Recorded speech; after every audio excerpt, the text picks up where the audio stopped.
Okay. Tire safety. What did they tell us is important about tire safety as far as tread? What's important about the tread? Somebody tell me something about tread? Yeah, how deep is the tread?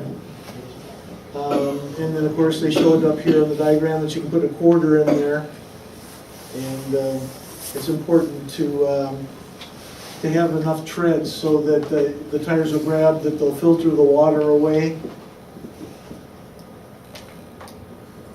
And then they showed on that video there that George Washington's head should be below the tire, and then you know you have enough tread. It's legal to have the head of a penny buried in there, but if you really want to be safe, you want to be closer to 4/32 of an inch. Tires, if they're underinflated, all the tires not going to be making contact with the roads. So if you've got, if you want to stop quicker, you want more tread to be on the road. If you want to be safe when you're driving through rain, you want all the tread. If you're overinflated, the sides of your tires will be away and you're going to wear out the center excessively. If they're underinflated, of course, you're going to wear out the outside edges and it'll make the tires unsafe eventually. If they're properly inflated, you have more tire tread on the road, which makes it better stopping, better driving, better gas mileage. Who here, when they start driving, is going to have to pay for gas? Okay. If you maintain your tire pressure, you're going to get better gas mileage. That means that you'll be able to keep more money in your pocket and less money you'll have to put in the gas tank.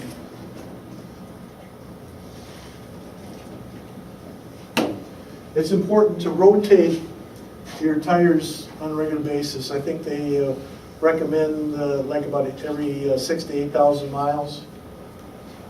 When they rotate them, there's different ways that they rotate them depending on the type of vehicle it is. If it's a front-wheel drive car, if it's a standard car with like rear drive, the standard car is over on the right. And then if you have rear and four-wheel drive, this is the way they recommend that you rotate your tires.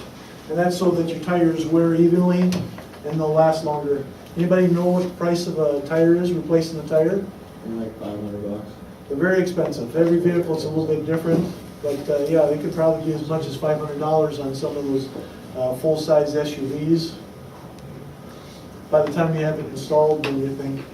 Let's move on. Anybody here know how to change a tire? Like a rim or just a tire? No, the whole tire. Well, yeah, I have to explain the whole wheel. Let's say the whole wheel, because you got the lug nuts and the wheel and the tires all attached. Every vehicle is a little bit different as far as where your spare is. Some cars have the space saver spares, you know, that are a little bit smaller, and they're designed just to kind of get you to the next place where you can get your tire fixed. Some have a full-size spare. And for some of you, it could be a real challenge getting the tire out of the trunk because the full-size tire is very, very heavy. Some of them are mounted underneath the vehicle, like SUVs or minivans. They'll mount those underneath, and then there's a nut on the top that you have to loosen up and have the tire drop down from underneath the car. Some SUVs, they have them mounted on the back of the door. But before you get out on the road, before you're licensed, you're going to want to know how to change a tire, because you don't want to go for a nice, you know, open road drive somewhere, maybe 100 miles from home, and you have a flat, be in the middle of nowhere, and not know what to do with it. Basically, changing tires, you have to use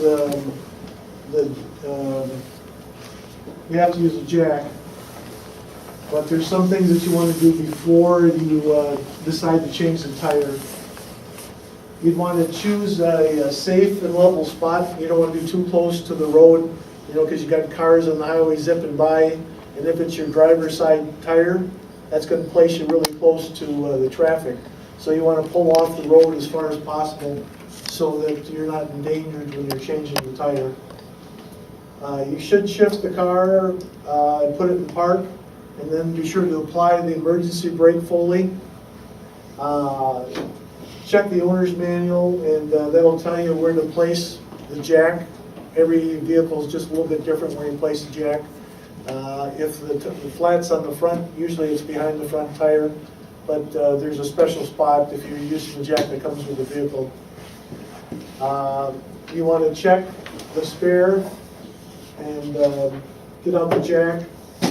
You have to take the lug nuts off after you have the vehicle jacked up. Before you jack it up, you just put the jack underneath, and before you jack it up and raise the tire off the ground, you want to try and break loose the lug nuts. Sometimes they're on real tight.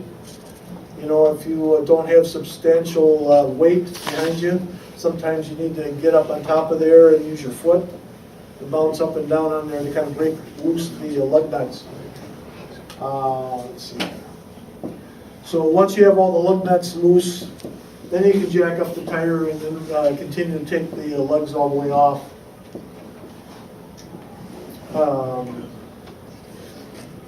And then, of course, remove the tire and replace it either with your spare, your full size, or your space saver spare. Let the car down after you've got the lug nuts on, and then tighten it up as best you can before you let the car down, and then tighten it up some more once the tire's all the way down. And then if you're using that small space saver tire, like I said, they don't recommend going any faster than 50, and you should go to the nearest gas station or automotive repair place to get your vehicle tire repaired.